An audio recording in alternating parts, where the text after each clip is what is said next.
6 février 2022, une date qui marquera les Sénégalais pendant des années. C'est un jour de finale de Coupe d'Afrique des Nations entre l'Égypte de Mohamed Salah qui trône sur le continent avec 7 coupes dans son armoire à trophées, en disette depuis 9 ans, et le Sénégal qui convoite cette dulcinée qui lui file entre les griffes depuis 20 ans. Le pays des Lions de la Teranga en est à la 3e finale de Coupe d'Afrique des Nations de son histoire. Sa 2e finale en l'espace de 4 ans. Une confrontation directe entre deux des plus grands footballeurs au monde, le décor est planté.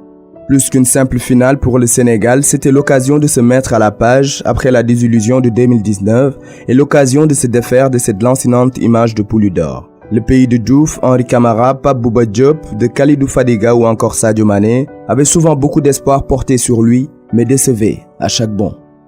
Une finale ne se joue pas, elle se gagne, a-t-on l'habitude de dire. C'est d'autant plus vrai que les deux formations ont joué sur leur atout. L'Égypte de Carlos Queiroz a déroulé la recette qui lui a réussi jusque-là, être regroupé devant ses cages et exploiter la moindre erreur adverse. Le Sénégal en face qui a déroulé son jeu en exploitant les failles du bloc en face. Ce jour-là, le ciel camerounais a assisté à un match qui a tenu toutes ses promesses. 0-0 dans le temps réglementaire, même chose en prolongation, et place à la redoutable séance des tirs au but qui souriait au Pharaon et Gabaski à chaque reprise. Après une prestation magistrale d'Edouard Mendy et les envolées lyriques de Lilian Gatoul, le Sénégal retient son souffle et assiste à une épreuve des plus insoutenables. Taille patron durant toute la compétition, Sadio, l'enfant chéri de son peuple, avait entre ses mains le lourd espoir de sacre de plus de 16 millions de Sénégalais. Dans une crise d'élan, sous le sceau divin et les prières de son peuple, Nancho envoie une lourde frappe qui fait chavourer le cœur de Galsen. Il l'a fait Sadio Mané. Le Sénégal est champion d'Afrique pour la première fois de son histoire. Une équipe, c'est pas seulement une personne. Ouais, Thierno Dramé, submergé par l'émotion. Sadio est maintenant, plus que jamais, un prophète chez lui. L'attaquant du Bayern est un modèle d'abnégation et d'humilité. C'est lui pour qui rien n'a été facile. Prenez votre tasse de café et bienvenue à cette mi-temps sur l'histoire de Sadio Mané. Vous êtes sur Kemet Culture, la chaîne de la culture dorée.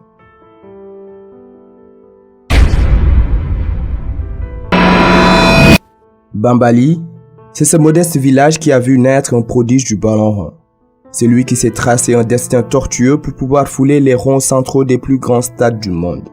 Dans le pays de Diouf, de Kalidou Fadiga ou de Henri Camara, le foot est une religion qui a beaucoup d'adeptes, dont un joyau, Sadio.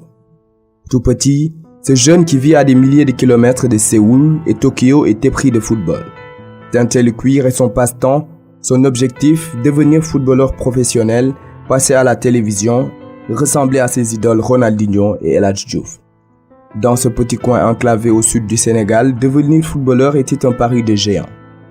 Rien n'était plus grand cependant que le rêve de Sadio Mané. Son père, un imam ainsi que l'ensemble de sa famille sont contre ses ambitions footballistiques. Pour eux, le garçon est en train de dérouter.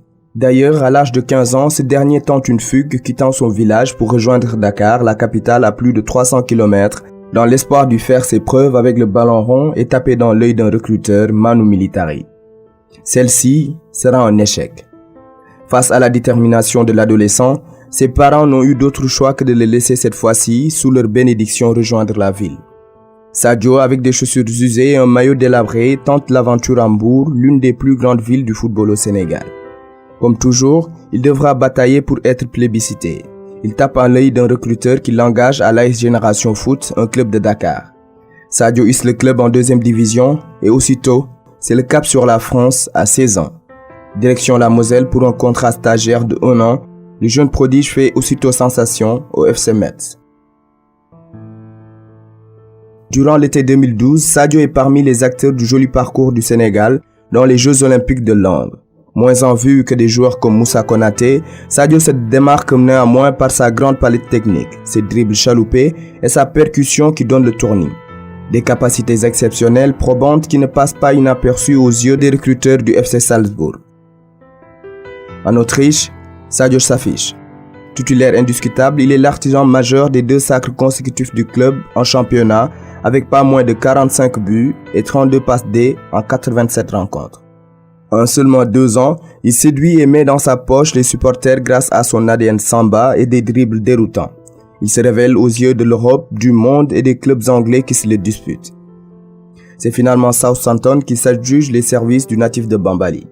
Malgré son passage à Salzbourg, le Sénégalais devait encore faire ses preuves pour espérer atteindre les sommets de la Premier League et franchir un palier dans sa carrière. Sadio n'a pas chômé, comme à l'accoutumée, il ne connaît pas de temps d'adaptation. Buteur face à Chelsea et Arsenal, Nacho ne cesse à chaque week-end de monter en puissance. À l'image de son temps d'adaptation, le numéro 10 n'a eu besoin que de 2 minutes 56 pour venir à bout d'Aston Villa et inscrire ainsi le triplé le plus rapide de l'histoire de la Premier League. Pour sa première danse, il trouve le chemin de filet à 10 reprises et délivre 4 passes D avec les Saints avant d'atomiser sa prochaine écurie. Alors que son équipe est menée 2-0, il entre en jeu et porte son maillot de super sub. Le reste appartient à l'histoire.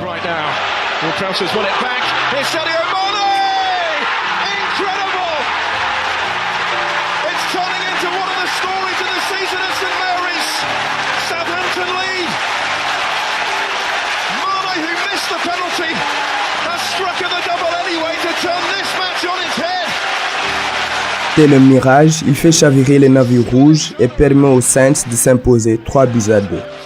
C'est désormais indubitable, le Nacho a tout pour devenir champion. En 2016, il parvient à se faire enrôler par Liverpool et signe chez les Reds contre la maudite somme de 36 millions d'euros, soit le double du contrat d'un certain Diouf passé dans le même club. Il devient le footballeur africain le plus cher de l'histoire du club, le 2e toute nationalité confondue derrière le Britannique Andy Carroll. Comme toujours, il confirme les attentes placées en lui en formant un trio formidable avec les Brésiliens Roberto Firmino et Philippe Coutinho. Sadio Mané dépasse le nombre de buts inscrits en Ligue anglaise par ses compatriotes Dembaba, El Hadji Diouf et Henri Camara, devenant ainsi le meilleur joueur sénégalais du football britannique. Au terme d'une saison riche, Liverpool termine à une honorable 4e place de Premier League. Entre-temps, le club enregistre les venues d'Andrew Robertson, Oxlade-Chamberlain et surtout Mo Salah.